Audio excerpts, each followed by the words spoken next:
ఇశ్రాయేలీయులలో 30,000 మంది శూరులను సమకూర్చుకొని బయలుదేరి కెరూబుల మధ్య నివసించు సైన్యములకు అధిపతి యెహోవాను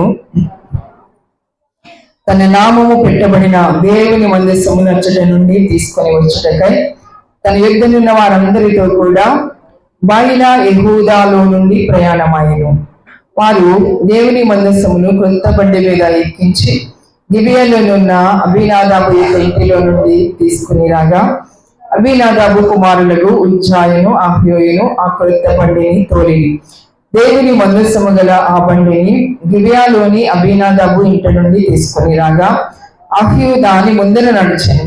దావీదును ఇశ్రాయేలులందరూ సరళ వృక్షపు కర్రతో చేయబడిన నానా విధములైన సితారాలను, స్వరమండలములను, తంబురులను, మృదంగములను, పెద్ద తాళములను వాయించుచు యెహోవా సన్నిధిని నాట్యమాడుచుండిరి. వారు నాకోను కళ్ళము దగ్గరికి వచ్చినప్పుడు ఎడ్లకు కాలు జారినందున ఉజ్జా చేయి చాపి దేవుని మందసమును పట్టుకొనగా యెహోవా కోపము ఉజ్జా మీద రగులుకొనెను. అతడు చేసిన తప్పును బట్టి దేవుడు ఆ క్షణమందే అతని మొత్తగా అతడు అక్కడనే దేవుని మందసమున పడి చనిపోయింది. యెహోవా ఉజ్జాకు ప్రాణోపద్రవము కలిగి చేయగా దావీదు వ్యాకులు పడి ఆ స్థలమునకు పెరేసు ఉజ్జా అని పేరు పెట్టాడు. నేటికి దానికి అదే పేరు. ఆ దినమున యెహోవా మందసము నా యొద్ద ఎలాగూ ఉండుననుకుని దావీదు యెహోవాకు భయపడి యెహోవా మందసమును దావీదుపురములోనికి తన యొద్దకు తెప్పింపనలేక గిత్తీయుడగు ఒబేదెదోము ఇంటి వరకు తీసుకొని అచ్చట ఉంచాడు. యెహోవా మందసము 3 నెలలు గిత్తీయుడగు ఒబేదెదోము ఇంటిలో ఉండగా యెహోవా ఒబేదెదోమును అతని ఇంటి వారిని ఆశీర్వదించాడు. దేవుని మందసము ఉండుట వలన యెహోవా ఒబేదెదోము ఇంటి వారిని అతనికి కలిగిన దానిని అంతటిని ఆశీర్వదించుచున్నాడన్న సంగతి దావీదునకు వినబడగా దావీదు పోయి దేవుని మందసమును ఒబేదెదోము ఇంటిలో నుండి దావీదు పురమునకు ఉత్సవముతో తీసుకుని వచ్చాను. దేవునికి స్తోత్రం, హల్లెలూయా. ఇక్కడ మనం చూస్తా ఉన్నాము ఎ టేల్ ఆఫ్ 2 హౌసెస్ అంటే 2 గృహాలను గురించినటువంటి కథ మనం ఇక్కడ చూస్తా ఉన్నాం. ఇక్కడ 2 వ్యక్తులు మనకు కనిపిస్తా ఉన్నారు. 2 గృహాలు మనకి కనిపిస్తా ఉన్నాయి. ఒకటి అబీనాదాబు ఇల్లు, రెండవది ఒబేదెదోము ఇల్లు. 2 గృహాలలో జరిగినటువంటి విషయము మనం చూడొచ్చు. అయితే ఒకటి విషయము దేవుని మందసం. దేవుని మందసము అనగా దేవుని యొక్క సన్నిధి, గాడ్స్ ప్రెసెన్స్ అన్నమాట. ఆ దేవుని మందసము 2 ఇళ్లలో కూడా ఉంచబడింది. అబీనాదాబు ఇంటిలో 20 సంవత్సరాల పాటు దేవుని మందసము ఉంది. అదే రీతిగా అదే దేవుని మందసము ఒబేదెదోము ఇంటిలో 3 నెలలు ఉన్నది. ఒక ఇంటిలో వినాశము, మరొక ఇంటిలో ఆశీర్వాదము మనం ఇక్కడ చూస్తా ఉన్నాము. దేవుని మందసము మీద అక్కడ విషయము కాదు కానీ దేవుని మందసము ఉండడం వల్ల కాదు కానీ ఆ ఉన్నటువంటి దేవుని మందసాన్ని ఏ రీతిగా వారు హ్యాండిల్ చేశారు. దేవుని మందసము అంటే దేవుని సన్నిధి. దేవుని సన్నిధి వారి యొక్క గృహములో ఉన్నప్పుడు ఏ రీతిగా వారు స్పందించారు, ఏ రీతిగా ఆ యొక్క మందసము పట్ల వారి యొక్క ఉద్దేశము కానీ వారి యొక్క ఏముండాలంటే స్పందన నిబంధన మందసము పట్ల తమకు ఉన్నటువంటి శ్రద్ధ లేదా ఆసక్తి, దానిని బట్టి వారి యొక్క ఇంటిలో జరిగినటువంటి విషయాన్ని మనము ఈరోజు చూద్దాం. దేవునికి స్తోత్రం, హల్లెలూయా. ఇక్కడ మనం చూసినప్పుడు దేవుని మందసం గురించి మనం ఇక్కడ చూస్తా ఉన్నాము. అసలు దేవుని మందసము మామూలుగా చెప్పుకున్నప్పుడు దేవుని మందసము అంటే దేవుని సన్నిధి అని మనం చెప్పుకోవచ్చు. కానీ ఆ కాలంలో ఇశ్రాయేలు ప్రజలకు మోషే ద్వారా దేవుడు చెప్పాడు, నా కొరకు ప్రత్యక్ష గుడారమును చేయమని చెప్పి దేవుడు సెలవిచ్చాడు. నేను వచ్చి మీ మధ్యలో నివాసము చేస్తాను, కాబట్టి నా కొరకు మీరు ఒక ప్రత్యక్ష గుడారమును మీరు కట్టండి అని చెప్పి దేవుడు ఇశ్రాయేలు ప్రజలకు సెలవిచ్చాడు. సెలవిచ్చినప్పుడు మోషే దేవుడు చెప్పినట్టుగా ప్రత్యక్ష గుడారాన్ని ఆయన నిర్మించడం జరిగింది.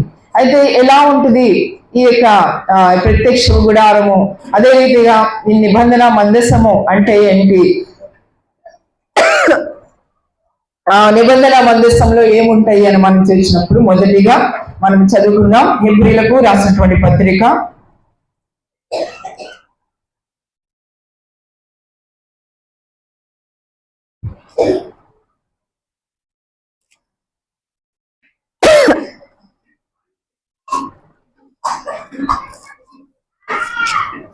9వ అధ్యాయము. హెబ్రీలకు రాసిన పత్రిక 9వ అధ్యాయము మొదటి 4 వచనాలు చదువుకుందాం.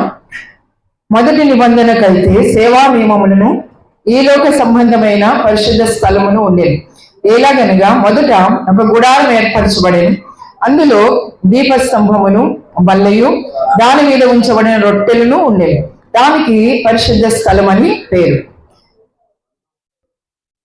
గుడారాన్ని మోషే ఏర్పాటు చేసినప్పుడు మొదటిగా దానికి పరిశుద్ధ స్థలం అని చెప్పి పేరు ఉన్నట్లుగా మనము చూస్తాం. ఆ గుడారంలో ఏమేమి ఉన్నాయి ఏంటండి?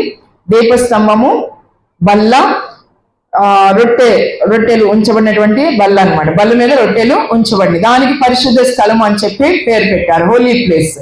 రెండవ తెరకు ఆవల అతి పరిశుద్ధ స్థలం అను గుడారము ఉండేది. రెండవది అతి పరిశుద్ధ స్థలం అన్నమాట, హోలియెస్ట్ ప్లేస్. అందులో అతి పరిశుద్ధ స్థలంలో ఏమి ఉంచబడినవి అంటే సువర్ణ ధూపార్తి అంటే బంగారుపు దీప స్తంభం అన్నమాట. అంతటను బంగారు రేకులతో తాపబడిన నిబంధన మందసము ఉండెను. నిబంధన మందసం అతి పరిశుద్ధ స్థలములో నిబంధన మందసాన్ని పెట్టారు. ఆ మందసంలో ఉన్నటువంటి వస్తువులు ఏమిటి అంటే మన్నా గల బంగారు పాత్ర, చిగురించిన అహరోను చేతి కర్ర, నిబంధన పలకలు ఉన్నట్లుగా మనం ఇక్కడ చూస్తాం. నిబంధన మందసంలో ఉన్నటువంటి వస్తువులు ఏంటండి? మొదటిది మన్నా గల బంగారు పాత్ర. ఇది క్రీస్తు ప్రభు వారికి సాదృశ్యంగా మనము చెప్పుకోవచ్చు. మన్నా పరలోకం నుండి దిగి వచ్చినటువంటి మన్నా క్రీస్తు ప్రభు వారు. అదే రీతిగా చిగురించిన అహరోను చేతి కర్ర, ఇది కూడా క్రీస్తు ప్రభు వారికి సాదృశ్యం. ఈ యొక్క వస్తువులన్నీ కూడా నిబంధన మందసంలో ఉన్నాయి. ఈ నిబంధన కాబట్టి నిబంధన మందసంలో వస్తువులు అన్నింటినీ కూడా క్రీస్తు ప్రభు వారికి సాదృశ్యముగా ఉన్నాయన్నమాట. అహరోను చిగురించిన అహరోను చేతి కర్ర అంటే అది కూడా క్రీస్తు ప్రభు వారికి సాదృశ్యముగా ఉన్నది, అనగా ఆయన యొక్క యాజకత్వానికి సాదృశ్యముగా మనము చెప్పుకోవచ్చు. నిబంధన పలకలు అంటే మనందరికీ తెలుసు దేవుని యొక్క వాక్యము, దేవుని యొక్క ఆజ్ఞలు. ఆ యొక్క పలకలు కూడా నిబంధన మందసంలో పెట్టాను. అది ఒక చెక్కతో చేసినటువంటి పైన బంగారం రేకుతో తాపబడినటువంటి ఒక పెట్టె లాంటిది అన్నమాట. దాని మీద దానిపైన కరుణా పీఠమును కమ్ముకొని చిన్న మహిమ గల కెరూబులు ఉండేను అని చెప్పి రాయబడింది అనమాట. ఈ నిబంధన మందసంలో ఆ వస్తువులను పెట్టి దానికి మోత కర్రల్ని పెట్టారు. వాటిని మోయడానికి అనువుగా వాటికి రింగుల్లాగా పెట్టి వాటిని మోత కర్రలు వాటికి దూర్చి వాటిని మోసే విధంగా వారు ఏర్పాటు చేస్తున్నారు అనమాట. ఆ యొక్క నిబంధన మందసానికి ఇటువైపున రెండు వైపులా కూడా మహిమగలటువంటి కెరూబులు తయారు చేసి బంగారంతో కెరూబులు తయారు చేసి దానికి అటాచ్ చేశారు. ఇది నిబంధన మందసము అంటే. ఇది ఒక చెక్క పెట్టేలాగా ఉంటది అనమాట ఇది. కాబట్టి ఈ నిబంధన మందసం గురించి మనము ఆలోచన చేసినప్పుడు ఇశ్రాయేలు ప్రజలు ఒక యుద్ధం వచ్చింది ఫిలిస్తీన్లతో యుద్ధం వచ్చినప్పుడు ఇశ్రాయేలు ప్రజలు చేసినటువంటి తప్పును బట్టి పాపమును బట్టి వారికి ఉన్నటువంటి ఆ కాలంలో ఉన్నటువంటి ఏలి అనేటువంటి యాజకుని యొక్క కుమారుడు చేసేటువంటి చెడు పనులను బట్టి వారి యొక్క దుర్మార్గమును బట్టి వారు చేసేటువంటి అసలు కార్యములను బట్టి ఏమైంది అంటే దేవుని కోపము ఇశ్రాయేలు ప్రజల మీదకి వచ్చిందన్న. కాబట్టి దానిని బట్టి వారు ఆ యుద్ధంలో ఓడిపోవడం జరిగింది. ఫిలిస్తీన్లతో చేసినటువంటి యుద్ధంలో వారు ఓడిపోవడము జరిగింది. ఓడిపోయినప్పుడు సాధారణంగా ఇశ్రాయేలు ఏం చేస్తారంటే ఈ నిబంధన మందసాన్ని వారు తీసుకెళ్తారు, యుద్ధం చేసే చోటకి తీసుకెళ్తారు. అలాగున అప్పుడు కూడా తీసుకెళ్ళినప్పుడు ఆ యుద్ధంలో వారు ఓడిపోవడం జరిగింది. వారు ఓడిపోయిన తర్వాత ఫిలిష్తీయులు ఏం చేశారంటే ఈ నిబంధన మందసాన్ని వారు ఎత్తుకొని వెళ్ళిపోయారు. ఇశ్రాయేలు ప్రజలేమో పారిపోయారు. ఫిలిష్తీయులు ఈ యొక్క నిబంధన మందసాన్ని అక్కడే వదిలిపెట్టేసి వారు పారిపోయారు. ఇశ్రాయేలు ప్రజలు, ఫిలిష్తీయులు ఏం చేశారు, ఈ నిబంధన మందసాన్ని వారు తమ యొక్క పట్టణాలకి తీసుకుని వెళ్ళిపోతే ఆ నిబంధన మందసము వాళ్ళ ఫిలిష్తీయుల పట్టణంలో పెట్టినప్పుడు వారికి ఆ పెద్ద పెద్ద గడ్డల రోగాలు వచ్చి వారికి తెగులు వచ్చి వాళ్ళని దేవుడు బాధపరిచాడు అన్నమాట. దేవుని నిబంధన మందసం అంటే అది ప్రత్యేకమైనది, అది పరిశుద్ధమైనది. దానిని దేవుడు తన కొరకు ఆయన ఏర్పాటు చేసుకున్నాడు. తన ప్రజల మధ్యలో అది ఉండాలి అని చెప్పి దేవుడు ఏర్పాటు చేయమని చెప్పడం జరిగింది. కానీ అది అన్యుల మధ్యలోనికి, విగ్రహారాధన చేసేటువంటి వారి మధ్యలోనికి అది వెళ్ళిపోయింది. కాబట్టి అది ఎక్కడ ఉండాలో అక్కడే ఉండాలి. కానీ వారు ఆ ఫిలిష్తీయుల మధ్యలో ఉన్నప్పుడు వారికి తెగులు కలిగింది, వారికి రోగాలు కలిగినాయి. ఆ రీతిగా వారికి ఫిలిష్తీయుల పట్టణాలు 5 పట్టణాలు, గాతు పట్టణము, గాజా పట్టణము, తర్వాత అష్కెలోను, ఈ రీతిగా 5 పట్టణాలు ఉంటాయి. ఒక పట్టణంలోకి పట్టుకెళ్తే ఆ పట్టణంలో అందరూ కూడా రోగులు అయిపోతున్నారు, రోగాలు వచ్చేస్తున్నాయి. వారు అది కాదు అని చెప్పి దాన్ని మళ్ళీ వేరే పట్టణానికి మారుస్తున్నారు. అలాగా వారి 5 పట్టణాలు కూడా మారుస్తూ ఉంటే వాళ్ళు అందరూ కూడా రోగాల చేత మొత్తపడుతూ ఉన్నారు. వారికి అర్థమైంది అనమాట, ఓ ఇది యెహోవా దేవుని నిబంధన మందసము, ఇది అక్కడ ఇశ్రాయేలుది, మనం దీన్ని ఎత్తుకొని వచ్చాము. కాబట్టి దీని వల్ల మనకి ఇంత ప్రమాదం మనకి కలుగుతా ఉంది, కాబట్టి ఇది మన దగ్గర ఉండడానికి వీల్లేదు అని చెప్పి ఏం చేశారంటే వాళ్ళు ఒక కొత్త బండి చేయించి వాళ్ళు బయట ఉన్నటువంటి సెకండ్ గాంటని వాళ్ళని వీళ్ళని కనుక్కుంటారు. ఇది యెహోవా దేవుని నిబంధన మందసము, ఇది ఎలాగా వాళ్ళకి చేర్చాలి, ఇశ్రాయేలు ప్రజలు ఆ దేశంలోకి ఎలా చేర్చాలని వాళ్ళు కనుక్కుని ఉంటారు. కనుక్కున్నప్పుడు వాళ్ళు చెప్పింది ఏంటంటే కొత్త బండి చేయించి దాని మీద 5 పంది కుక్కుల రూపంలో 5 బంగారపు గడ్డలు లాంటివి చేయించి, ఎందుకంటే మీకు ఆ గడ్డల రోగాలు వచ్చినాయి కదా, అందుకని మీరేం చేస్తారంటే బంగారపు గడ్డలు 5 పట్టణాలు 5 పట్టణాలు కాబట్టి బంగారపు పంది కుక్కుల రూపంలో ఉండేటువంటి బంగారపు గడ్డలు చేయించి అక్కడ పెట్టి ఆ బండి మీద పెట్టి ఆ నిబంధన మందసాన్ని మీరు జాగ్రత్తగా మీరు మీ సరిహద్దులో దాటించేయండి అని చెప్పి ఉండొచ్చు అన్నమాట. కాబట్టి ఆ మాటను పట్టుకొని ఫిలిష్తీయులు ఏం చేశారంటే కొత్త బండి ఒకటి చేయించి దానిని మెల్లగా తమ యొక్క దేశపు ఫిలిష్తీయుల సరిహద్దులు దాటించేశారు. దాటించినప్పుడు ఇశ్రాయేల్ సరిహద్దు వచ్చినప్పుడు ఆ యొక్క నిబంధన మందసం వచ్చినప్పుడు దానిని జాగ్రత్తగా ఏం చేశారంటే అక్కడ కొండ దగ్గర ఉన్నటువంటి కొండ మీద ఇల్లు అనమాట, ఈ యొక్క అభినదాబు ఇల్లు, ఆ కొండ మీద ఉన్నటువంటి ఆ ఇంట్లోనికి మెల్లగా చేర్చారు ఈ నిబంధన మందసాన్ని. ఆ ఇశ్రాయేలు ప్రజలు మెల్లగా చేర్చుకున్నారు, అక్కడే భద్రపరచమని చెప్పి అక్కడ భద్రపరచడానికి చేర్చారు. అది మనము ఎక్కడుందో మనం చదువుదాం. 1 సమూయేలు గ్రంథము 7వ అధ్యాయము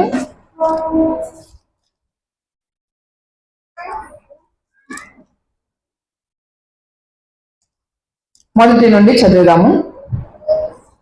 ఇప్పుడు చెప్పింది 6 అధ్యాయము ఇక్కడ మనకి కనిపిస్తుంది అనమాట. 1 సమూయేలు గ్రంథము 6 అధ్యాయంలో మనకి కనిపిస్తుంది. 7వ అధ్యాయం 1వ వచనం నుండి మనం చదువుకుందాం. అంతటా కిర్యత్యారీము వారు వచ్చి యెహోవా మందసమును తీసుకొని పోయి కొండ యందుండే అబీనాదాబు ఇంట చేర్చి దానిని కాపాడుటకే అతని కుమారుడైన ఎలియాజరును ప్రతిష్ఠించిరి.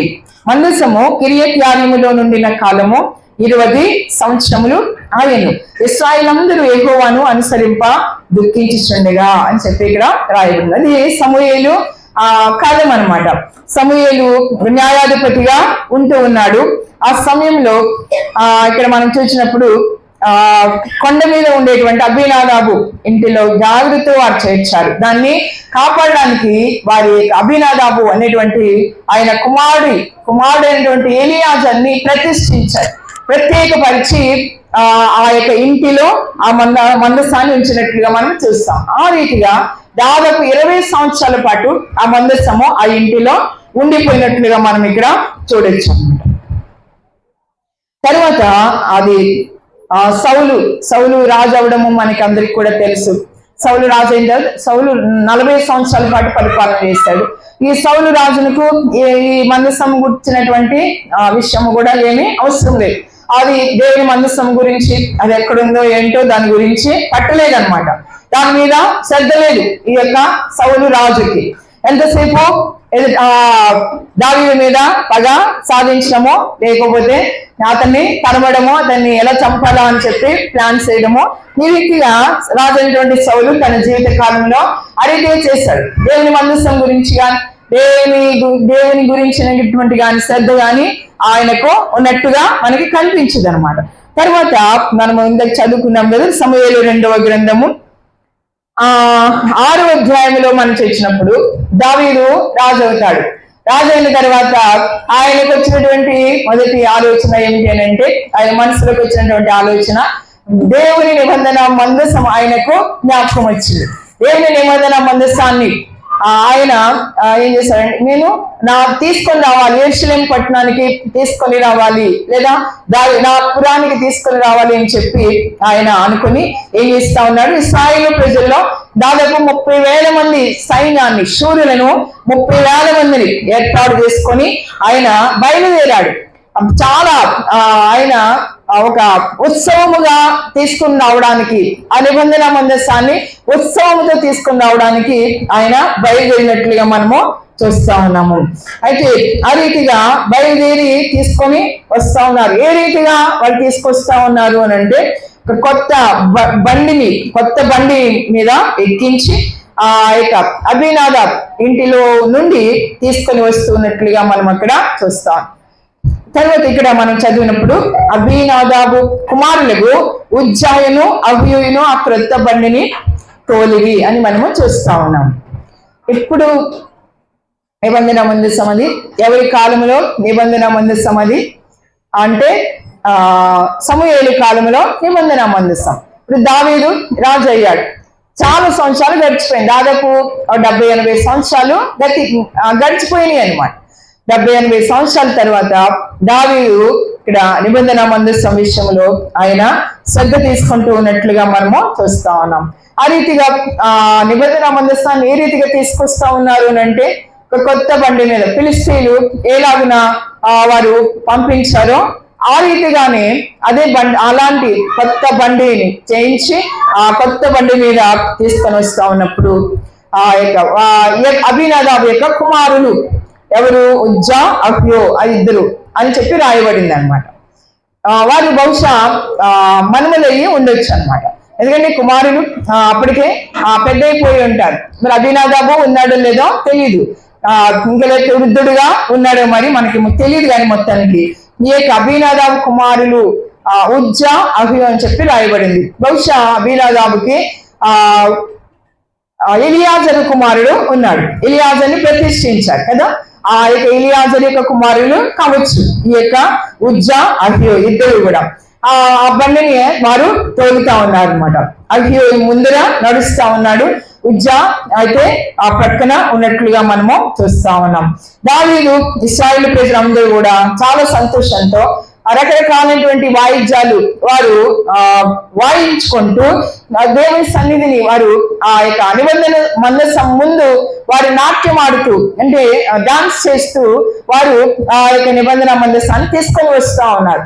తీసుకుని వస్తా ఉన్నప్పుడు ఒక కళ్ళము ఎదురైంది, ఒక కళ్ళం వచ్చింది అనమాట.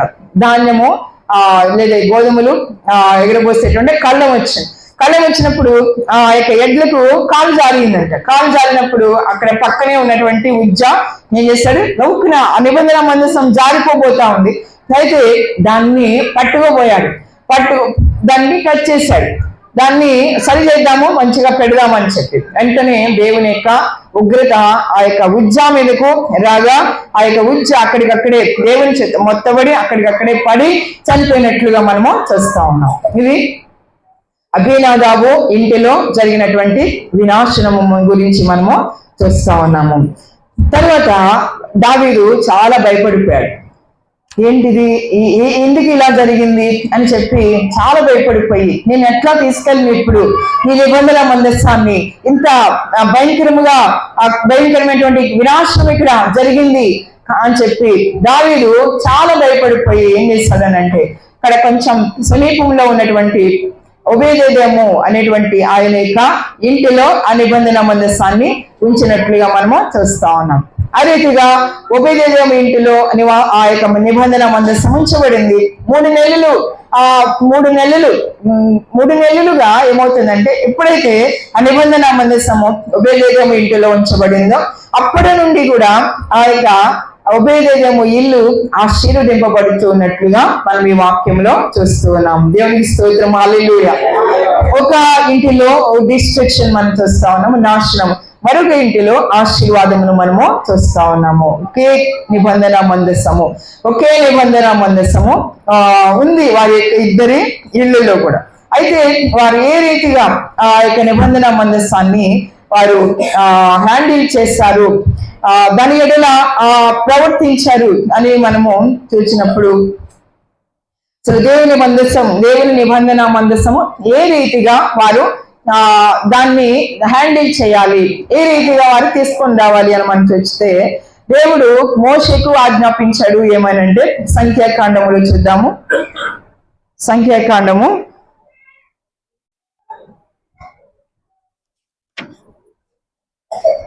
4వ అధ్యాయము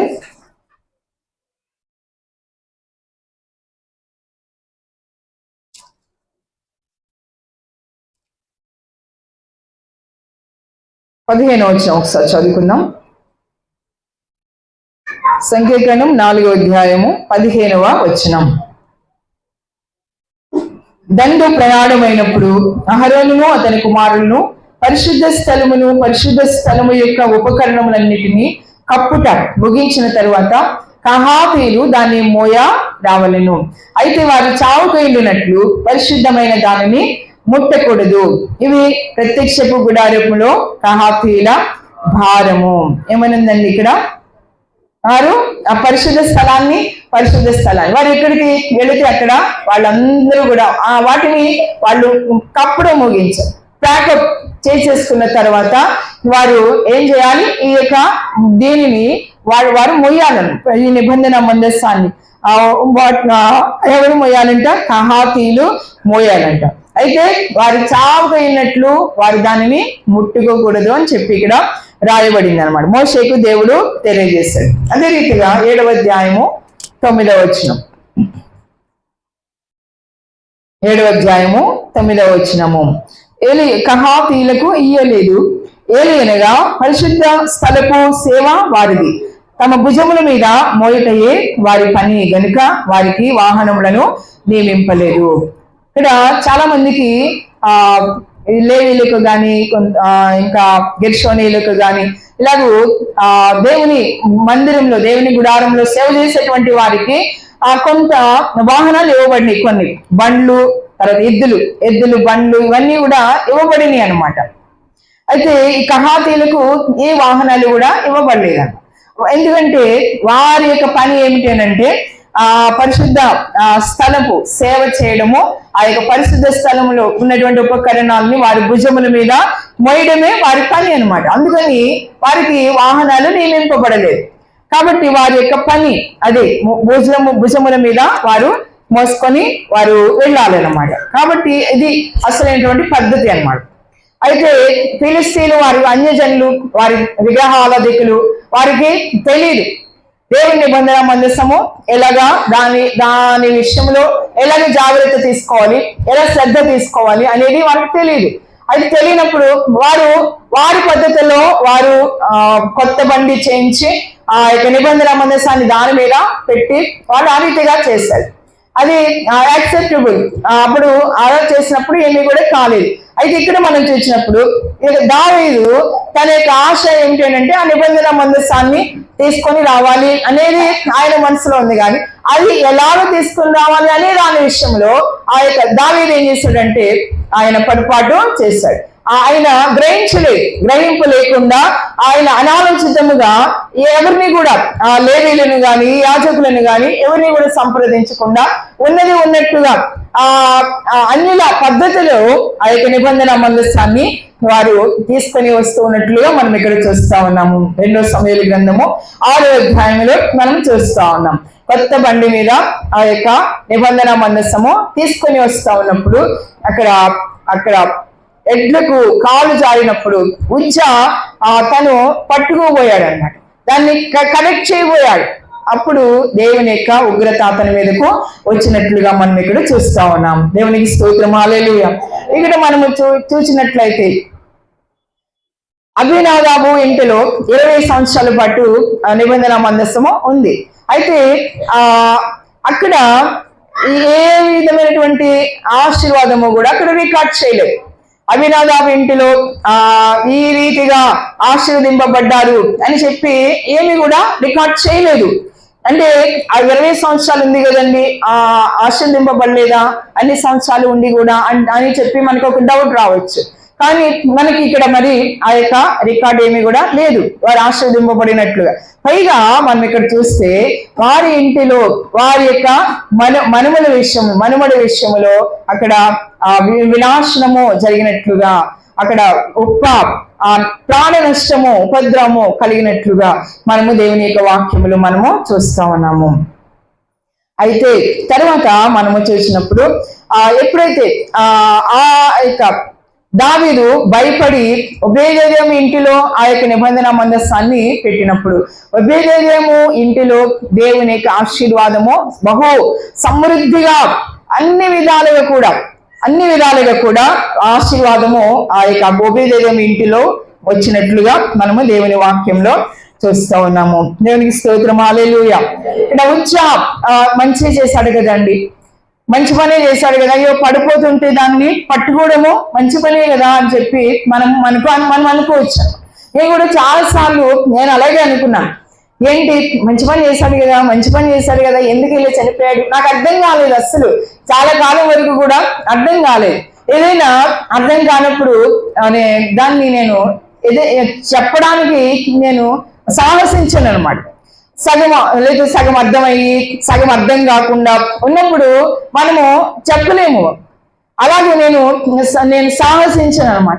కాబట్టి బాగా పూర్తిగా అర్థమయ్యే వరకు అది మనసులో తిరుగుతానే ఉంటది. ఇది మంచి పని కదా, మంచి పని చేస్తాడు కదా, నేను పడిపోతుంటే పట్టుకోవడం కూడా తప్ప, ఎందుకు దేవుడు ఈ రీతిగా ఆయన విషయంలో అలా చేశాడు అని చెప్పి చాలా తర్జన పడుతూ ఉండేదాన్ని. అలా పడుతూ ఉన్నప్పుడు కొంతమంది భక్తులు ఏమన్నా చెప్తారేమో అని చెప్పి వింటా ఉంటాను, లేదా ఏమైనా చదువుతూ ఉంటాను అన్నమాట. దాని విషయంలో ఏమైనా క్లారిటీ దొరుకుతుందా అని చెప్పి దాని విషయంలో ఈ వాక్యం విషయంలో దాన్ని వెతుకుతూ ఉంటాను అనమాట. అది నాకు బాగా అంగీకారంగా అనిపించే వరకు కూడా, నాకు సాటిస్ఫై అయ్యే వరకు కూడా దాని విషయంలో నేను వెతుకుతూ ఉంటాను.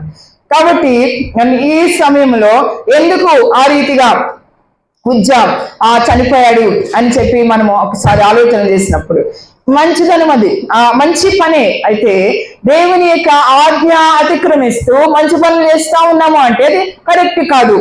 ఒక పట్ల దేవుని ఆజ్ఞ ఉంటా ఉంది, ఆ దేవుని ఆజ్ఞను ఉల్లంఘిస్తూ నేను మంచి పని చేస్తా ఉన్నాను అని చెప్పి మనం అనుకుంటా ఉంటే, దేవుని ఆజ్ఞ లేదా దేవుని యొక్క ధర్మశాస్త్రం లేదా దేవుని యొక్క వాక్యాన్ని పాటించకుండా నేను మంచి పనులు చేస్తా ఉన్నాను, మంచిగా జీవిస్తా ఉన్నాను అని మనం అనుకుంటే అది మన పొరపాటు. అది మనము అర్థం చేసుకోవాలి. దేవునికి మంచిదనము కాదు, మంచి పనులు కాదు కావాల్సింది, దేవునికి ఆయన ఆజ్ఞకు విధేయులుగా మనము జీవించడము ఆయనకు కావాలి. దేవుడు పరిశుద్ధుడు, ఆయనకు సంబంధించినటువంటి ప్రతిదీ కూడా పరిశుద్ధమే. కాబట్టి ఆ పరిశుద్ధత విషయంలో దేవుడు ఎప్పుడు కూడా రాజీ పడడు. దేవుని యొక్క పరిశుద్ధమైనటువంటి ఆయన నామం విషయంలో ఆయన ఎప్పుడు కూడా ఏ విషయంలో కూడా రాజీపడు. అది ఎంతటి వారైనా సరే, ఎంత గొప్పవారైనా సరే, ఎంత గొప్ప రాజులైనా సరే, దేవుడు ఏమాత్రము కూడా ఆయన సంతోషపడ్డాడు. అది చెప్పి మనం జ్ఞాపకం చేసుకోవాలి. దేవుని బిడ్డలమైనటువంటి మనము సంఘమా జ్ఞాపకం చేసుకోవాలి. చాలా సార్లు మనం అనుకుంటా ఉంటాము, నేను మంచిగానే జీవిస్తున్నాను కదా, నాలో ఏ పాపము లేదు కదా, ఏ తప్పు చేయడం లేదు కదా. అందరిలో కొంతమంది లాగా నేను విచారం చేయడం లేదు, లేదా కొంతమంది లాగా నేను తాగబోతుని కాదు, లేకపోతే నేను లంచాలు తీసుకోవడం లేదు, నేను మంచిగా జీవిస్తా ఉన్నాను, మంచి పనులు చేస్తా ఉన్నాను, అందరితో మంచిగా మాట్లాడుతున్నాను అని చెప్పి మనం అనుకుంటాం. మంచి కాదు. అది మన యొక్క స్వనీతి కిందకు లెక్క వస్తుంది. మన యొక్క నీతి దేవుని దృష్టిలో అది మురికి గుడ్డల వంటిది మన నీతి అని చెప్పి దేవుని వాక్యము సెలవిస్తా ఉంది. కాబట్టి ఒక ప్రక్క దేవుని ఆజ్ఞ ఉల్లంఘిస్తూ నేను మంచి పని చేస్తా ఉన్నాను అని చెప్పి అనుకోవడము, లేదా మంచి పని చేయడం అనేది ఎంతవరకు సమంజసం? ఇక్కడ మనం చూసినప్పుడు అది తాను మంచి పని చేయడానికి తను నిబంధన మందస్సాన్ని పట్టుకోబోయాడు, సరిచేయబోయాడు. దేవుణ్ణి సరి చేయడానికి, దేవుని యొక్క పరిశుద్ధతను ప్రశ్నించడానికి మనం ఏమాత్రము కూడా సరిపోము. మనం ఏ పాటి వారము మనము. ఆయన చాలా చాలా చాలా పరిశుద్ధుడు. ఆయన ఉన్నటువంటి ఆ పరిశుద్ధత, ఆ విషయములో ఆయన ఎప్పుడు కూడా కాంప్రమైజ్ అవ్వడు, ఆయన ఎప్పుడు కూడా రాజీ పడడు. కాబట్టి పక్కన అవిధేయత మనకు కనిపిస్తాం. దేవుడు ఏమని చెప్పాడు? అసలు ఆ యొక్క పద్ధతే రాంగ్ అయినటువంటి పద్ధతి అనమాట. అది యొక్క ఇంటెన్షన్స్ మంచివే, right intentions, but wrong action. ఆయన చేసినటువంటి పని అనేది తప్పైనటువంటి పని. అందుకే 2 వాక్యాలు మీకు చదివించాను. కహాతీయులు ఆ యొక్క నిబంధన మందస్సాన్ని మోసుకుంటూ తీసుకొని రావాలి. అది అసలైనటువంటి పద్ధతి అన్నమాట. అన్యుల పద్ధతులను ఆచరిస్తాను, నేను అన్యులు చేసినట్టుగా నేను ఉంటాను, నేను సరిగానే ఉంటున్నాను అని చెప్పి మనము అనుకోకూడదు ఎప్పుడు కూడా. దేవుడు ఏం చెప్పాడు ఆయన వాక్యంలో, ఆయన ఆజ్ఞ ఏంటి అనేటువంటిది ఎప్పుడు మనసులో పెట్టుకోవాలి మనం. అందుకే ప్రతిదినము కూడా దేవుని వాక్యాన్ని ధ్యానం చేసుకోవాలి. అందుకే ఇక్కడ దైవజనులు ఎప్పుడు కూడా వాక్యం చదవండి, ప్రార్థన చేసుకోండి అని చెప్తా ఉంటారు. ఇలా భయంకరమైనటువంటి సంఘటనలు, ఇలా వినాశనము మన జీవితాల్లో, మన కుటుంబాలు కలగకుండా మనము చాలా శ్రద్ధగా ఉండాలి. ఏమాత్రము కూడా అశ్రద్ధ పనికిరాదు. దేవుని విషయంలో, దేవుని సన్నిధి విషయంలో అశ్రద్ధ పనికిరాదు. నిర్లక్ష్యం అనేది అసలు పనికిరాదు. చాలా జాగ్రత్తగా ఉండాలి దేవుని విషయంలో. ఆయన పరిశుద్ధుడు, ఆయన గొప్ప పవిత్రుడు, ఆయన గొప్ప శక్తివంతుడు ఆయన. కాబట్టి ఈ విషయము జాగ్రత్తగా చూసుకోవాలి. ఈ ఇద్దరు కూడా, ఒకరు అభినదాబు, రెండోది ఒబేదెదోము, వీరిరువురు ఇంటిలో నిబంధన మందస్సము ఉంటా ఉంది. అయితే వారు ఆ యొక్క నిబంధన మందస్సాన్ని హ్యాండిల్ చేసినటువంటి తీరు, వారు ఆ నిబంధన మందస్సము ఎడల వారికి ఉన్నటువంటి శ్రద్ధ లేదా ఆసక్తి, వారికి ఉన్నటువంటి ప్రేమ, వారు దానిని ఆహ్వానించినటువంటి తీరు, లేదా ఆ యొక్క నిబంధన మందస్సము ఉంచబడినటువంటి దాని ఎడల వారు వ్యవహరించినటువంటి ఆ యొక్క వ్యవహారం ఏదైతే ఉందో అది దాని విషయంలో తేడాలే వారు ఆశీర్వదింపబడడానికి, అదే రీతిగా వారి కుటుంబంలో కీడు జరగడానికి కారణమయ్యి ఉంటా ఉందని చెప్పి జ్ఞాపకం చేసుకోవాలి. కాబట్టి దేవుడు పరిశుద్ధుడు. ఆయన పరిశుద్ధత ఆయన గౌరవించే వారే ఉండాలి. ఆయన సన్నిధిని గౌరవించేవారు. దేవుని మందిరంలోకి వస్తా ఉన్నాము. ఎన్ని సంవత్సరాల నుంచి వస్తా ఉన్నారు? రకరకాలు. కొంతమంది 40 సంవత్సరాల నుంచి వస్తూ ఉన్నారు, కొంతమంది 30 సంవత్సరాల నుంచి, కొంతమంది 20 సంవత్సరాల నుంచి, కొంతమంది 10 సంవత్సరాల నుంచి, కొంతమంది 10 కన్నా తక్కువ సంవత్సరాల నుంచి, కొంతమంది రీసెంట్ గా వస్తా ఉన్నారు. ఈ రీతిగా సంఘములో చేర్చబడుతూ ఉంటారు. 40 సంవత్సరాల నుంచి వస్తున్నటువంటి వారు ఏ రీతిగా ఉంటున్నారు, దేవుని సన్నిధి పట్ల, దేవుని మందిరము పట్ల ఏ రీతిగా వ్యవహరిస్తా ఉన్నారు అనేది మనం ఇక్కడ చూడాలి. చాలాసార్లు వారు నిన్నగాక మొన్న వచ్చారు కదా, వాళ్ళు నియమం పెడుతున్నారేంటి, నేను ఇప్పటి నుంచో ఉన్నాను, 30-40 సంవత్సరాల నుంచి 20 సంవత్సరాల నుంచి దేవుని మందిరంలో మేము ఎందుకు ఇలా ఉన్నాము అని చెప్పి చాలాసార్లు అనుకుంటా ఉంటాం. సంఘంలో మనకి అలాంటి ఆలోచనలు వస్తూ ఉంటాయి. అయితే ఎలాగా ఎందుకు అలాగా తేడాలు అని అంటే దేవునిలో ఆ విధమైనటువంటి తేడాలు ఏమి కూడా ఉండవు. ఒకరినొకలాగా దీవించేటువంటి దేవుడు కాదు మన దేవుడు. ఆయన న్యాయవంతుడు ఆయన. కాబట్టి అది మన తీరు ఎలా ఉంది దేవుని విషయంలో, దేవుని ప్రేమించే విషయంలో, దేవునికి మందిరానికి వచ్చేటువంటి విషయంలో, దేవునికి ఆత్మ సంబంధమైనటువంటి విషయాలలో మన తీరు ఎలా ఉంది, మనం ఎలా వ్యవహరిస్తా ఉన్నాము అనేది అక్కడ ప్రాముఖ్యముగా ఉంటా ఉంది. అది మన ఆశీర్వాదము దేవునికి నడిపించేదిగా లేదా ఆశీర్వాదమును బయట ఉంచేదిగా మనకు ఉంటుంది అని చెప్పి మనము జ్ఞాపకం చేసుకోవాలి. కాబట్టి విధేయత ప్రాముఖ్యమైనది. అదే ఒక ప్రాపర్ ఆర్డర్ అనేది ఇక్కడ ప్రాముఖ్యమైనది. ఒక ప్రాపర్ ఆర్డర్. ఈ నిబంధన మందసం తీసుకొని వచ్చేటప్పుడు ఒక ప్రాపర్ ఆర్డర్ ఉండాలి అక్కడ. అది ఆ పద్ధతి పాటించాలి. అది అన్యుల పద్ధతి కాకూడదు, దేవుని పద్ధతిని అనుసరించి నడుచుకోవాలి. ఏమి చెప్పాడు ఈ నిబంధన మందసం విషయంలో, దేవుడు ఏమి బోధించాడు, ఏమి ఉంది ధర్మశాస్త్రంలో అని వారు చూడాలి. ముందు చూసిన తర్వాత అప్పుడు వారు అడిగేయాలి, ఆ పని ప్రారంభించాలి. కానీ అనాలోచితంగా ఎప్పుడైతే దేవుని నిబంధన మందసం విషయంలో దావీదు గాని లేకపోతే ఉజ్జా గాని వారు అక్కడ ఉన్నటువంటి సాయిలు గాని యాజకులు గాని వారు వ్యవహరించారో అక్కడ ఒక పాఠము దేవుడు అక్కడ నేర్పిస్తా ఉన్నాడు. ఉజ్జా మీద ప్రేమ లేక కాదు, ఆయన యాజకుని కుమారుడు. ఆయన ఉజ్జా యాజకుని యొక్క కుమారుడు కాబట్టి అతని మీద ప్రేమ లేక కాదు, దేవుడు అతనికి అలాంటి శిక్ష వచ్చింది. దేవుడు అక్కడ ఆ ఇశ్రాయేలు ప్రజల ముందు ఆ దేశంలో దేవుడు తన యొక్క నామమును మహిమపరుచుకోవాలి. తన నామము, దేవుని యొక్క నామం యెహోవా నామము భయంకరమైనది, యెహోవా నామం పరిశుద్ధమైనది, పూజనీయమైనది. అలాంటి ఆయన నామం అక్కడ అవమానపరచబడుతూ ఉంటే లేకపోతే సరైనటువంటి రీతిలో అక్కడ ఉంటున్నప్పుడు దేవుడి యాక్షన్ తీసుకుంటున్నట్లుగా మనము చూస్తా ఉన్నాము. వారికి తెలియజేయడానికి ఇది కాదురా పద్ధతి, ఇది కాదు, ఇది సరైన పద్ధతి కాదు, నేను నేర్పించింది ఇది కాదు అని చెప్పి అక్కడ దేవుడు వారిని మేల్కొల్పడానికి, వారికి తెలియజేయడానికి ఆ యొక్క కార్యం అక్కడ ఉజ్జా చనిపోవడం అనేది జరిగింది అని చెప్పి మనం అర్థం చేసుకోవాలి. దేవునికి ప్రేమ లేక అలాగో చంపేసేయడమో అని చెప్పి మనం అనుకుంటాం. కాబట్టి అది కాదు, తప్పది.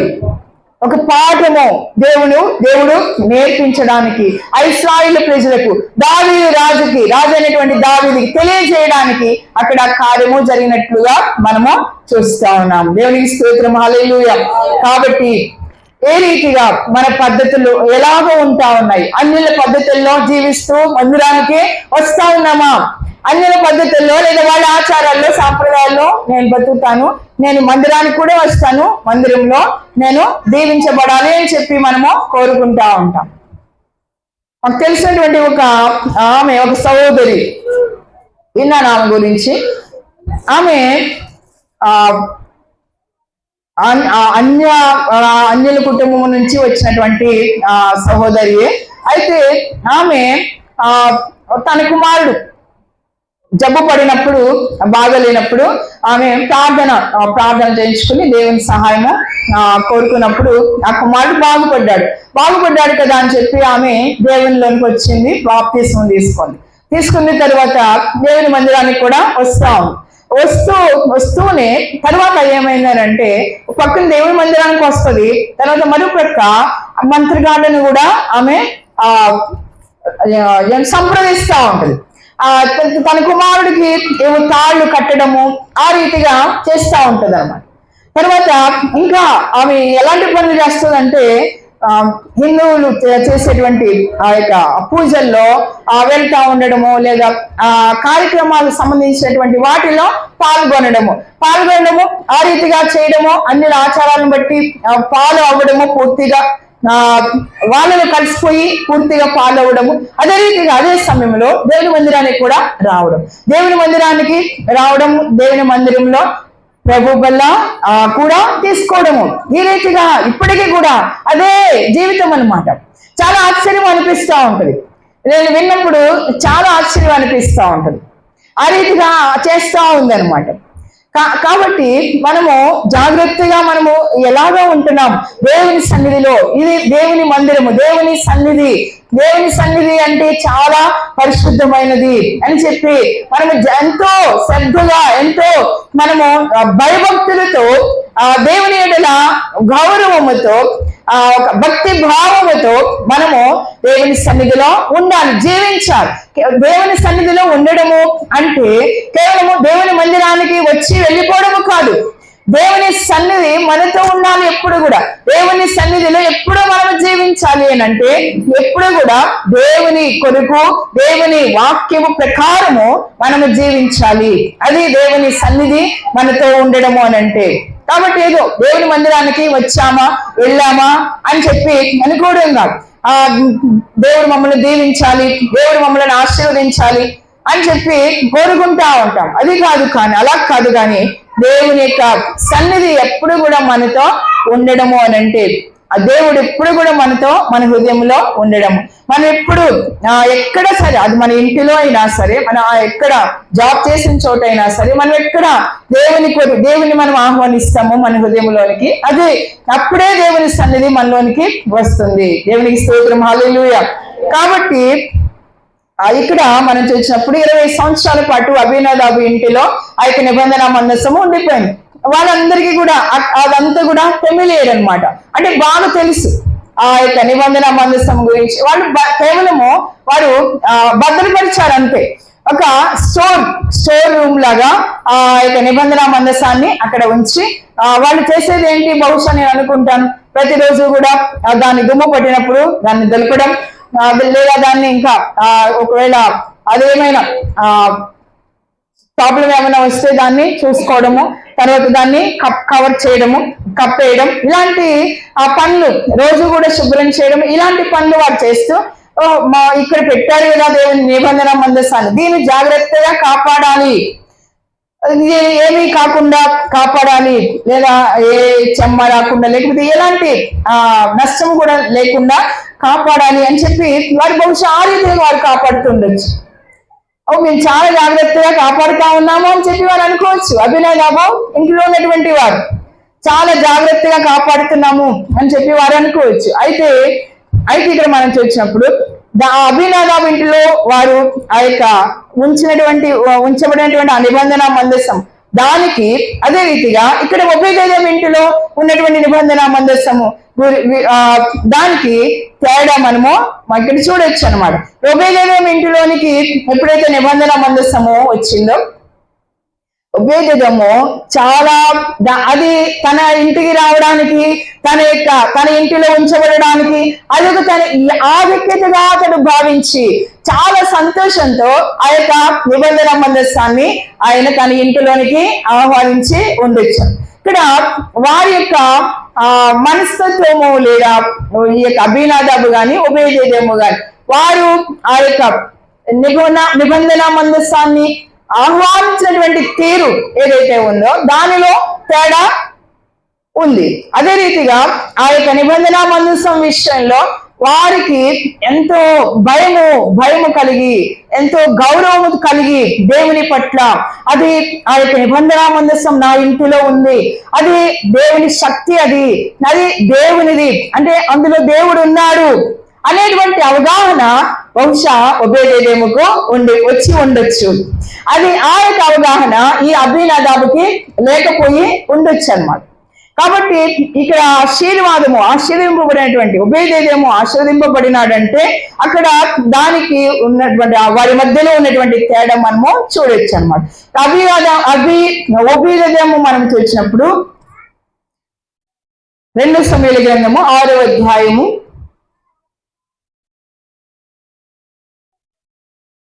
10వ వచనం మనం చదివితే, యెహోవా మందసమును దావీదు పురములోనికి తన యొద్దకు తెప్పింపనెల్లక గిత్తీయుడగు ఒబేదెదోము ఇంటి వరకు తీసుకొని అచ్చట ఉంచెను. ఇక్కడ మనం చూసినప్పుడు గిత్తీయుడు అని చెప్పి ఇక్కడ రాయబడింది. గిత్తీయుడు అంటే గాతు పట్టణము సంబంధించినటువంటి వాడు. గాతు అంటే 2 రకాలైనటువంటి పట్టణాలు ఉన్నాయి. ఒకటి గాతు అంటే ఫిలిష్తీయుల పట్టణం, ఒకటి ఇంకొకటి లేవీయుల పట్టణము ఒకటి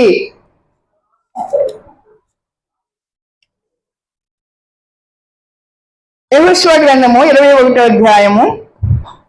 యెహోషువ గ్రంథము 21వ అధ్యాయము 24వ వచనం చదువుకుందాం. 21-24వ వచనము. అయ్యాలోనును దాని పొలమును, గత్రిమ్మోనును దాని పొలమును వారికి ఇచ్చిరి అని చెప్పి ఇక్కడ మనము చూస్తాం. కహాతీల వంశపు వారు 20వ వచనంలో చదివితే కహాతీల వంశపు వారైన లేవీయులకు వచ్చినటువంటి స్వాస్థ్యం అన్నమాట. కనాను దేశంలో వారు పొందుకున్నటువంటి స్వాస్థ్యము. ఆ స్వాస్థ్యంలో ఒక పట్టణం అన్నమాట ఇది. 20వ వచనంలో కహాతు వంశపు వారైన లేవీయులకు వచ్చినటువంటి పట్టణాలు అన్నమాట. ఆ పట్టణాల్లో ఏ వచనం 24 చదువుకున్నాం కదా, గత్ రిమ్మోను అని చెప్పి మనం చదువుకున్నాం. గాతు ప్లస్ రిమ్మోను అనేటువంటి పట్టణం అనమాట. గాతు ప్లస్ రిమ్మోను, గత్ రిమ్మోను. ఈ పట్టణం నుంచి వచ్చినటువంటి వాడు ఈ యొక్క ఒబేదేదేమో అన్నమాట. కాబట్టి ఈ యొక్క ఒబేదేదేమో అంటే అర్థం ఏంటి అని అంటే సర్వెంట్ ఆఫ్ ఎదోమ్ అన్నమాట. ఆ సేవకుడు, ఎదోము సేవకుడు అని అర్థం అన్నమాట. ఆయన పేరు ఒబేదేదేమో పేరునకు అర్థం. అభినాదాబు అంటే అర్థం ఏంటి అని అంటే ఉన్నతమైనటువంటి తండ్రి, నా తండ్రి ఉన్నతమైన వాడు అని అర్థం అన్న. అభినాదాబు నా తండ్రి ఉన్నతమైన వాడు అని అర్థం అనమాట. ఒబేదేదేమో అంటే సర్వెంట్ ఆఫ్ ఎదోమ్, ఏదోము సేవకుడు అని అర్థం అనమాట. ఈ సర్వెంట్ ఆఫ్ ఎదోమ్ కాస్త ఆయన he became a servant of God. Edom అంటే మనందరికి తెలుసు ఏశావు మరొక పేరు. ఎదోము అంటే అర్థము ఎర్రని అని అర్థం, ఎర్రని వాడు అని అర్థం, ఎర్రనిది అని అర్థం అనమాట. అయితే సర్వెంట్ ఆఫ్ ఎదోము కాస్త ఆయన ఎవరు సర్వెంట్ అయిపోయాడు? సర్వెంట్ ఆఫ్ గాడ్, దేవుని యొక్క సేవకుడుగా ఆయన ఒబేదేదేమో మారిపోయినట్లుగా మనము చూస్తా ఉన్నాము. మొదటిగా మనము చూసినప్పుడు దేవుని యొక్క సన్నిధిని మనము చూస్తా ఉన్నాం. ఇది ఆర్క్ ఆఫ్ కవెనెంట్ అన్నమాట. ఆర్క్ ఆఫ్ కవెనెంట్ అంటే దేవుని నిబంధన మందస్సము మనం చూస్తాం. దేవుని నిబంధన మందస్సము ఎలా ఉంటుందో మనం చూస్తాం, విన్నాము. అదే రీతి దేవుని నిబంధన మందస్సము ఏ రీతిగా దాని ఎడల దాన్ని మోసుకుంటూ తీసుకొని రావాలి అనేది కూడా మనము విన్నాము. దేవుని నిబంధన మందస్సములో దేవుడు ఉంటాడు అంటే దేవుడు అది పరిశుద్ధమైనది అని చెప్పి మనము అర్థం చేసుకోవాలి. కాబట్టి పరిశుద్ధమైనటువంటి దేవుని పరిశుద్ధమైనటువంటి హృదయముతో మనము ఆరాధించే వారిగా మనము ఉండాలి. పరిశుద్ధమైనటువంటి దేవుని పరిశుద్ధత కలిగి మనము ఆరాధన చేయాలి. మనం అనాలోచితంగా అపరిశుద్ధతతో మనము దేవుని సన్నిధిలో ఎప్పుడు కూడా మనం ఉండకూడదు.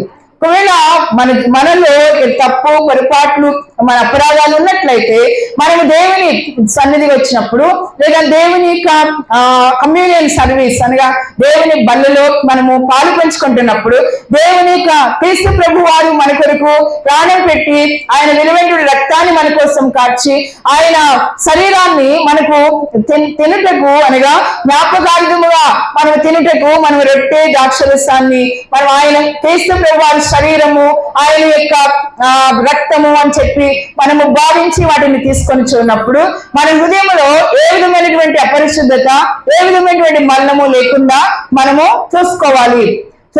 మనం దేవుని మనం క్షమాపణ అడిగి మనము మన యొక్క కన్నీటితో దేవునికి ప్రార్థన చేసి మనము ఆ యొక్క తప్పిదాలు మనం దేవుని ఎదుట ఒప్పుకొని మనము ఆ యొక్క బలను మనము ఆచరించవలసిన వారమై ఉంటూ ఉన్నాము. అది అన్నమాట.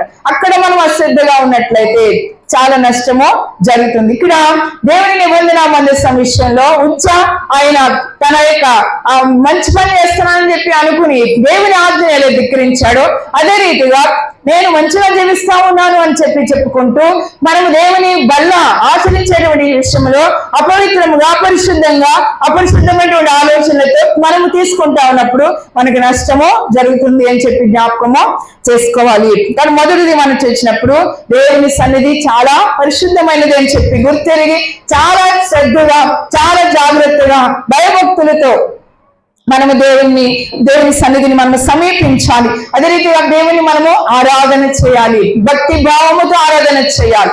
ఏదో వచ్చాము వెళ్ళాము అన్నట్టుగా ఏదో పైపైన పెదవులతో దేవుని పాటలు పాడేసి మనము ఆ వాక్యాన్ని వినేసి తర్వాత బయటకు వెళ్ళిన తర్వాత మన ఇష్టానుసారంగా మనం జీవించినప్పుడు అది మనకు ఆశీర్వాదమును తెచ్చిపెట్టదు, పైగా నష్టాన్ని మిగిలిస్తుంది అని చెప్పి జ్ఞాపకము చేసుకోవాలి. తర్వాత మనం చదివినప్పుడు రెండవది మనం చూస్తే అది అభినాదాబు ఇంటిలో జరిగినట్టు వినాశనం గురించి మనము చూసుకున్నాం. మనము మంచితనము లేదా మంచి కార్యాలు లేదా మంచి పనులు చేయడం మంచిదే, కానీ అది దేవుని ఆజ్ఞను దేవుని వాక్యాన్ని పాటించకుండా దేవునికి అవిధేయత చూపిస్తూ నేను మంచి చేస్తా ఉన్నాను, నేను మంచిగా ఉంటున్నాను, మంచిగా జీవిస్తాను అనుకోవడం అనేది అది అంత మంచిది కాదు, అది కరెక్ట్ కాదు అని చెప్పి మనము జ్ఞాపకం చేసుకోవాలి. అదే రీతిగా దేవుని మందిరం విషయంలో, దేవుని మందిరంలో ఉన్నటువంటి ఆ వస్తువుల విషయంలో, బలిపీఠం విషయంలో మనం చాలా జాగ్రత్తగా మనము ఉండాలి. బలిపీఠాన్ని మనం సమీపిస్తా ఉన్నప్పుడు మనం ఎంతో భయభక్తులతో మనము ఉండాలి. అది ఎవరైనా సరే, మేమైనా దైవజనులైనా ఇక్కడికి సమీపించినటువంటి వారైనా సరే చాలా జాగ్రత్తగా ఉండవలసినటువంటి వారమే ఉంటా ఉన్నాం. ఎందుకంటే ప్రతిరోజు మనం చూసే ప్రతి వస్తువులన్నీ కూడా ప్రతిరోజు కూడా ఆ యొక్క అభినాదాబు ఇంటిలో ఆ మందసాన్ని ప్రతిరోజు చూసేవారు. వారు ప్రతిరోజు చూస్తూ ఉంటారు, దాన్ని క్లీన్ చేస్తూ ఉంటారు. కానీ దానిలో ఉన్నటువంటి శక్తిని, దానిలో ఉన్నటువంటి ఆ యొక్క దేవుని మహిమ, దేవుని ప్రభావము, దేవుని సన్నిధిని గుర్తించినటువంటి వారిగా అభినాదాబు కుటుంబము ఉంటున్నారు. కాబట్టి ఆ యొక్క వారికి ఫెమిలియరే ఆ వస్తువులన్నీ కూడా. కాబట్టి ఏం చేశాడు ఉజ్జా, దాన్ని తేలిగ్గా తీసుకుని ఇది నాకు సంబంధించింది లేదా మనకి సంబంధించింది అంటే మానవునికి సంబంధించింది అన్నట్టుగా ఆయన మానవ పద్ధతిలో దాన్ని ఆయన టచ్ చేయబోయాడు. కాబట్టి అతనికి ఆ ప్రాణ ఉపద్రవం కలిగినట్లుగా మనము చూస్తాం. కాబట్టి దేవుని మందిరం విషయం, దేవుని పనుల విషయంలో, దేవుని సన్నిధి విషయంలో, ప్రతి విషయంలో కూడా చాలా జాగ్రత్తగా మనము దేవుని మందిరంలో ఉండవలసిన వారమై ఉంటాం. మన ఆలోచనలు, మన తలంపులు, మన క్రియలు సమస్తము కూడా చాలా జాగ్రత్తగా భయభక్తులతో మనము దేవుని దగ్గరకు సమీపించవలసిన వారమై ఉంటా ఉన్నాము. రెండవది, దేవునికి జడ్జిమెంట్ అక్కడ వచ్చినట్లుగా మనం అక్కడ చూస్తా ఉన్నాము. ఇక్కడ అభినాదాబు యొక్క ఇంటిలో చాలా వారు ఉన్నటువంటి కేర్లెస్నెస్ అంటే అజాగ్రత్త, నిర్లక్ష్యము, ఏమవుతుందిలే అన్నట్టుగా భయం లేకుండా వారు వ్యవహరించినటువంటి విధానమును బట్టి అక్కడ వారికి అలా రీతిగా జరిగింది. మూడవది మనం చూసినప్పుడు బ్లెస్సింగ్స్ ఇన్ ఒబేడిడోమ్ హౌస్ అంటే ఒబేదెదోము ఇంటిలో ఆశీర్వాదాలు వారు పొందుకోవడానికి గల కారణం ఏమిటంటే వారు సంతోషంగా దానిని వారు ఆహ్వానించారు. భయపడాలి యాక్చువల్ గా, ఎందుకంటే అక్కడ ఉజ్జా చనిపోయినప్పుడు భయపడాలి. అమ్మో ఆయన ఉజ్జా చనిపోయాడు కాబట్టి మాకేమవుతుందో, ఈ మందసం మా ఇంటిలో పెట్టుకుంటే మాకేమైపోతుందో, మాకు కూడా అలా జరుగుతుందేమో కీడు అని చెప్పి వారు భయపడారు యాక్చువల్గా. కానీ అక్కడ భయపడకుండా సంతోషంగా ఆ నిబంధన మందసాన్ని వారి యొక్క ఇంటిలోనికి తీసుకొని తెచ్చుకున్నాడు. ఇది చాలా సంతోషించేటువంటి విషయం అన్నమాట. దాన్ని హృదయపూర్వకముగా దాన్ని ఆహ్వానించాడు. ఆ నిబంధన మందసము అంటే దానిని నా ఇల్లు కలిగి ఉండడము, నేను నా ఇంటిలో దాన్ని భద్రపరచడము, అది నా ఆధిక్యతగా భావిస్తా ఉన్నాను ప్రభువా అని చెప్పి ఆయన సంతోషంగా దాన్ని ఆహ్వానించాడు. దాని ఎడల భక్తి భావముతో ఆయన ఉంటున్నాడు. ఆ నిబంధన మందసంలో ప్రతి విషయంలో కూడా చాలా శ్రద్ధగా వ్యవహరిస్తూ ఉంటున్నాడేమో బహుశా.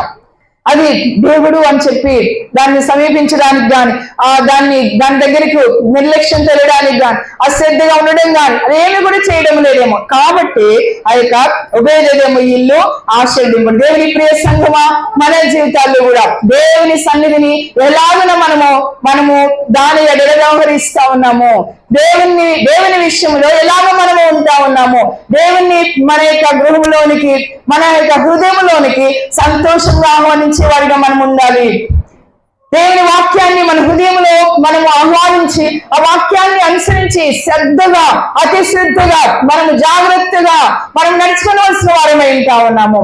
ఈ దేవుని సన్నిధి, దేవుని వాక్యం అంటే దేవుని సన్నిధి. ఈ వాక్యం విషయంలో జాగ్రత్తగా మనం వ్యవహరించాలి, వాక్యాన్ని అనుసరించి నడుచుకోవాలి మనము. కాబట్టి దేవుని మందిరము దేవునిది, పరిశుద్ధమైనది. కాబట్టి దేవుని మందిరం విషయంలో జాగ్రత్తగా వ్యవహరించాలి. దేవుని సన్నిధిలో ఇవ్వబడేటువంటి బల్ల పరిశుద్ధమైనది, దాని విషయంలో మనం జాగ్రత్తగా వ్యవహరించాలి. అప్పుడు ఆ రీతిగా వ్యవహరించినప్పుడు నిజంగా దేవుని యొక్క ఆశీర్వాదాలు ఉపేదము కుటుంబం ఏ రీతిగా పొందుకుందో ఆ రీతిగా పొందుకుంటాం. ఇక్కడ యాటిట్యూడ్ మనకి కనిపిస్తుంది. వారి ఇరువురి మధ్యలో వారి యొక్క ప్రవర్తన, వారి యాటిట్యూడ్ ఎలా ఉందో దానిని బట్టి వారు పొందుకున్నట్లుగా మనం ఇక్కడ చూస్తాం. ఒక ఇంటిలో జీవం వచ్చింది, ఒక ఇంటిలో నాశనం వచ్చింది, మరణం వచ్చింది. ఒక ఇంటిలో సంతోషం ఉంటే మరొక ఇంటిలో దుఃఖం ఉన్నట్లుగా మనం ఇక్కడ చూస్తూ ఉన్నాము. కాబట్టి వారు ఏ రీతిగా రెస్పాండ్ అయ్యారు ఆ మందసం విషయంలో అనేది మనం ఇక్కడ చూస్తాం. మనము ఏ రీతిగా రెస్పాండ్ అవుతాడు, నీవు ఏ రీతిగా దేవుని మందిరం విషయంలో, దేవుని వాక్యం విషయంలో ఏ రీతిగా రెస్పాండ్ అవుతాడు, నీ యొక్క ఆలోచన విధానం ఏంటి, నీ యొక్క ప్రవర్తన ఏంటి, నీ నడత ఎలా ఉంది దేవుని సన్నిధిలో, దానిని బట్టి దేవుని యొక్క ఆశీర్వాదము మన కుటుంబాల్లోనికి వస్తుంది అని చెప్పి మనం జ్ఞాపకము చేసుకోవాలి. దేవునికి స్తోత్రం, హల్లెలూయా. తగ్గింపు, వినయము, విధేయత దేవుడు మన నుండి కోరుతా ఉన్నాడు. ఇతరులు దేనికైతే భయపడతారో అది మనకు సంతోషంగా అనిపిస్తుంది. అభినాదాబు ఇంటిలో మరణము జరిగింది, తర్వాత లేకపోతే వారికి వినాశనం జరిగింది, తర్వాత ఒబేదెదోము ఇంటిలో అక్కడ ఆశీర్వాదం వచ్చినట్లుగా మనము చూస్తాం. ఎవరైతే దేవుని సన్నిధిని, దేవుని మందిరాన్ని, దేవునిని ప్రేమిస్తారో, గౌరవిస్తారో, హృదయపూర్వకముగా ఆరాధిస్తారో, దేవుని సేవిస్తారో అటువంటి వారి జీవితాలలో భయం అనేది ఉండదు. అది దేవుని సన్నిధి శక్తివంతమైనదిగా ఉంటుంది, శక్తివంతమైనదిగా పనిచేస్తుంది అని చెప్పి జ్ఞాపకం చేసుకోవాలి. సమాధానము తెచ్చేదిగా దేవుని సన్నిధి ఉంటుంది అని చెప్పి జ్ఞాపకం చేసుకోవాలి. దీవెనలు తెచ్చేదిగా ఉంటుంది అని చెప్పి జ్ఞాపకం చేసుకోవాలి. ఇతరులు ఏదైతే భయపడతారో అది మనకు ఫేవర్గా ఉంటుంది. ఇతరులు భయపడతారు, భయం లేనటువంటి వారు, లేకపోతే దేవుని ఎడల విశ్వాసం లేనటువంటి వారు, గౌరవం లేనటువంటి వారు భయపడేది అది మనకు ఫేవర్ తెచ్చేదిగా ఉంటుంది. దేవునికి స్తోత్రం, హల్లెలూయా. కాబట్టి మనము జాగ్రత్తగా ఉండాలి. ఎలాగో ఈ యొక్క ఉపయోగము ఆస్వాదింపబడ్డాడు. కొన్ని విషయాలు మనం చూసి మనం ముగించుకుందాము. ఏ రీతిగా ఆస్వాదింపబడ్డాడు ఈ యొక్క ఉపయోగము.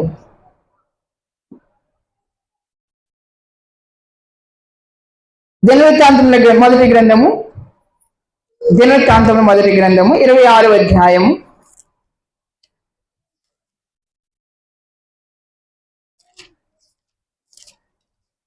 26వ అధ్యాయము.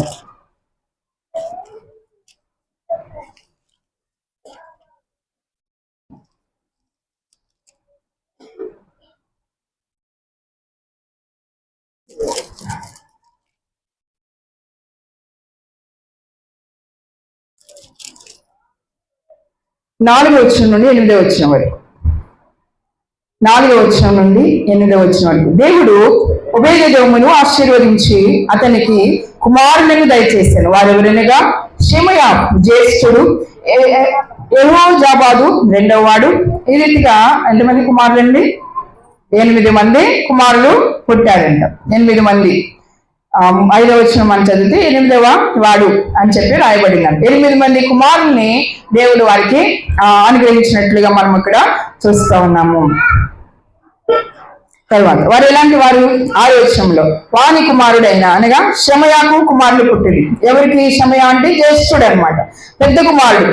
షెమయాకు కుమారులు పుట్టారంట. వారు ఎలాంటి వారంట? పరాక్రమశాలులై ఉండి తమ తండ్రి ఇంటి వారికి పెద్దలు అయ్యి పరాక్రమశాలులు అయ్యారంట. ఉపేదెదోము యొక్క పెద్ద కుమారుని యొక్క కుమారులు. తర్వాత 7వ వచనంలో షెమయా కుమారులు పేర్లు ఇక్కడ రాయబడింది. ఒత్ని, రెఫాయేలు, ఓబేదు, ఎల్జాబాదు. బలాఢ్యులైన అతని సహోదరులు ఏయువు, సెమట్య. ఒబేదెదోము కుమారులైన వీరి కుమారులను వీరి సహోదరులను 62 వారు తమ పని చేయడంలో మంచి గట్టివారు. ఎలాంటి వారంట ఈ యొక్క బిడ్డలు? పరాక్రమంతులు, తర్వాత బలాఢ్యులు, తర్వాత మంచి తమ పని చేయడంలో మంచి గట్టివారన్నమాట. అలాంటి కుమారులతో దేవుడు ఆ ఇంటిని ఆశీర్వదించినట్లుగా మనము చూస్తా ఉన్నాము. ఆ యొక్క ఈ ఒబేదెదోము కలిగినటువంటి సమస్తమును కూడా దేవుడు ఆశీర్వదించినట్లుగా స్పిరిచువల్గా, తర్వాత మెటీరియల్ బ్లెస్సింగ్స్ ఇచ్చాడు. అదే రీతిగా జనరేషనల్ బ్లెస్సింగ్స్, వారి యొక్క జనరేషన్స్ ఆశీర్వదింపబడినట్లుగా దేవుడు వారికి అలాంటి ఆశీర్వాదాలు ఇచ్చినట్లుగా మనము చూస్తా ఉన్నాము. అదే రీతిగా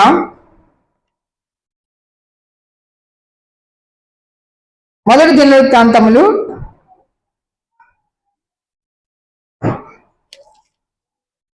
13వ అధ్యాయము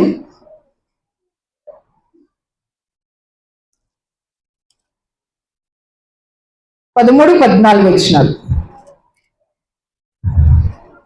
తన యుద్ధకు దావీదుపురమునకు తీసుకొని పోక దానిని గిత్తీయుడైన ఒబేదెదోము ఇంటిలోనికి కొనిపోయాను. దేవుని మందసము ఒబేదెదోము ఇంటిలో అతని కుటుంబమునొద్ద 3 నెలలుండగా యెహోవా ఒబేదెదోము ఇంటి వారిని అతని సొత్తంతటిని ఆశీర్వదించెను. ఇంటి వారిని అందరినీ కూడా ఆశీర్వదించాడు. అతని కలిగినటువంటి సొత్తంతటిని కూడా ఆశీర్వదించినట్లుగా మనం ఇక్కడ చూస్తా ఉన్నాము. అదే రీతిగా 15వ అధ్యాయము 18వ వచనం నుండి చదువుకుందాం. వీరితో కూడా 2వ వరుసగా ఉన్న తమ బంధువులైన జకరియా, బేను, యెహజీయేలు, షిమీరాం, మోతు, యెహీయేలు, ఉన్ని, ఏలియాబు, బెనయ, మయషేయ, మత్తీత్య, ఎలీప్లేహు, మిక్నియాహులను వారిని ద్వారపాలకులకు ఒబేదెదోమును యెహీయేలును పాఠకులుగా నియమించిరి. ఇక్కడ ఒబేదెదోము ఎవరు అని అంటే ద్వారపాలకుడు, ద్వారమును దగ్గర కాచేటువంటి వాడు ద్వారపాలకుడు అన్నాడు ఒబేదెదోము. యెహీయేలు ఇవి ఎలాగా నియమించబడ్డారంట? వారికి ప్రమోషన్ ఇచ్చాడు దావీదు మహారాజు వారికి ప్రమోషన్ ఇచ్చాడు. ద్వారం దగ్గర కావలి ఉండేటువంటి ఆ యొక్క స్థాయి నుంచి పాటలు పాడేటువంటి స్థాయికి అక్కడ ప్రమోషన్ వచ్చినట్లుగా మనం అక్కడ చూస్తా ఉన్నాము. పాఠకులుగా నియమించాడంట దావీదు. అంటే గుమ్మం దగ్గర వాచ్మెన్ ఆ యొక్క స్థాయి నుంచి చక్కగా స్టేజ్ మీద చక్కగా దేవుణ్ణి ఆరాధన చేసేటువంటి ఆ యొక్క గాయకులుగా దేవుడు వారిని ఆశీర్వదించాడు. తర్వాత మనము తెచ్చినప్పుడు 21వ వచనం, మరియు మత్తీత్య, ఎలీప్లేహు, మిక్నియాహు, తర్వాత ఒబేదెదోము, యెహీయేలు వీరందరూ కూడా రాగమెత్తుటకును సీతారాలు వాయించుటకును నిర్ణయింపబడిరి. వీరి పని ఇప్పుడు ఏంటంట? దేవుని ఆరాధన చేయడము, దేవుని ఆరాధనలో ప్రజలను నడిపించడము. ఆ రీతిగా అలాంటి స్థాయిని దేవుడు వారికి ఇచ్చినట్లుగా మనము చూస్తా ఉన్నాము. కాబట్టి దేవుని యొక్క ఆశీర్వాదము అన్ని విధాలుగా కూడా వారికి వచ్చినట్లుగా మనం చూస్తాం. 16వ అధ్యాయము 5వ వచనం. 16వ అధ్యాయము 5వ వచనం. వారిలో ఆసాపు అధిపతి జకరియా అతని సంతతి తరువాతి వాడు యెహీయేలు, షిమీరామోతు, యెహీయేలు, మత్తీత్య, ఏలియాబు, బెనాయ. తర్వాత ఒబేదెదోము, యెహీయేలు అను వారు స్వరమండలములను సితారాలను వాయించుటకు నియమింపబడిరి. ఆసాపు తాళములను వాయించువాడు. వీరందరూ కూడా ఏం చేస్తున్నారంటే ఎల్లప్పుడూ దేవుని నిబంధన మందసం ఎదుట బోరెలు ఊదేవాడు, యాజకులు అన్నమాట. అయితే ఒబేదెదోము వాళ్ళు పాటలు పాడడము, తర్వాత స్వరమండలమును సితారాలు వాయిద్యాలు వాయించేటువంటి ఆశీర్వాదము వారికి దేవుడు ఇచ్చినట్లుగా మనం చూస్తాం. 38వ వచనం, 16వ అధ్యాయము 38వ వచనం.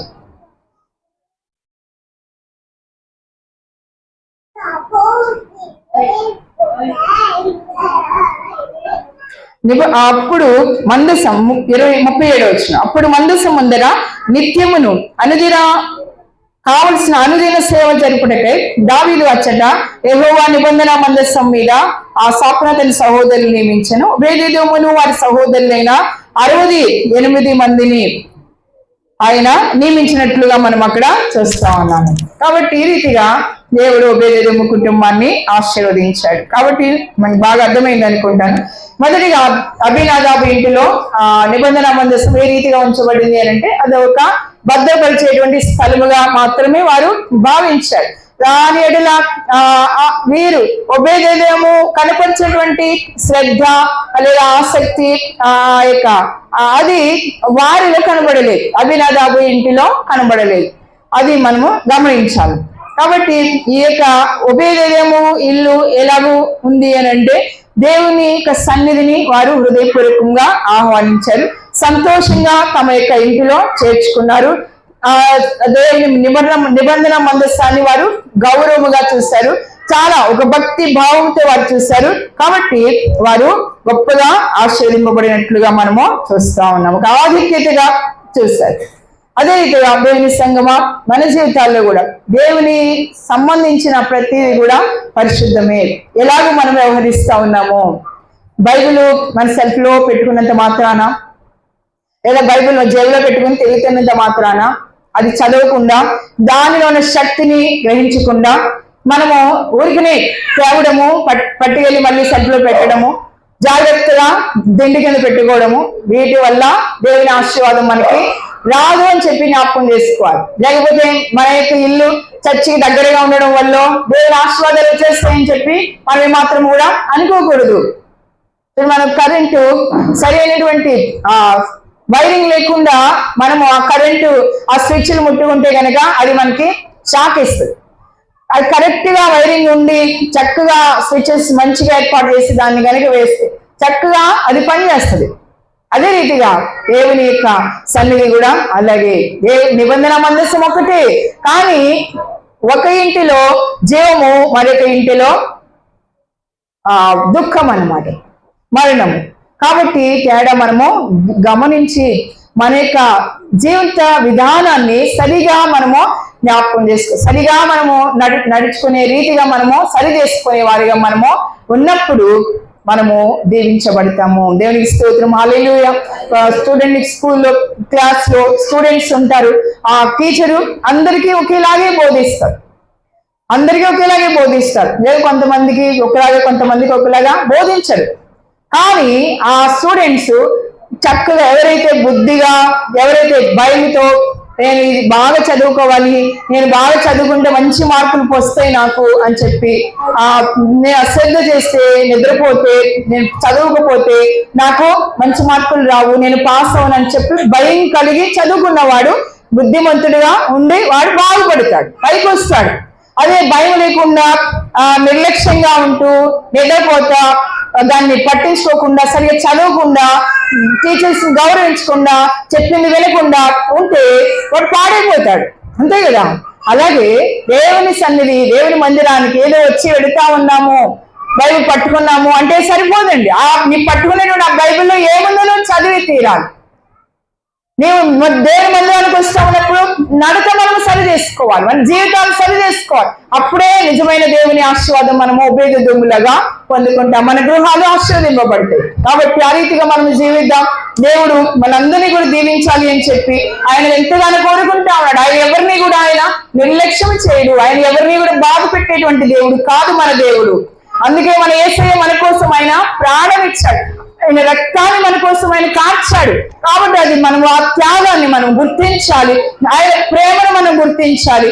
ఆ ప్రేమలో ఆయనను ప్రేమించే వారిగా ఉండాలి, ఆయనను మనము ఆరాధించి సేవించేటువంటి వారిగా మనం ఉన్నప్పుడు ఆయన యొక్క నిత్య జీవములో మనము పాలు పొందుతాము. ఆయన యొక్క రాకడలో మనం ఎత్తబడేటువంటి వారిగా మనము ఉంటాము. ఆయనతో మన యుగాలు కూడా క్రీస్తు ప్రభుతో సంతోషంగా మనము గడుపుతాం. అట్టి ఆశీర్వాదాలు మీ అందరికీ కూడా ప్రభు ఇవ్వాలి అని చెప్పి కోరుకుంటూ మాటలు ముగిస్తా ఉన్నాను. దేవుడి వాక్యం దీవించిన గాక. చిన్న ప్రార్థన చేసుకుందాం. అందరూ కూడా తల్ల వంచండి, కళ్ళు మూసుకోండి.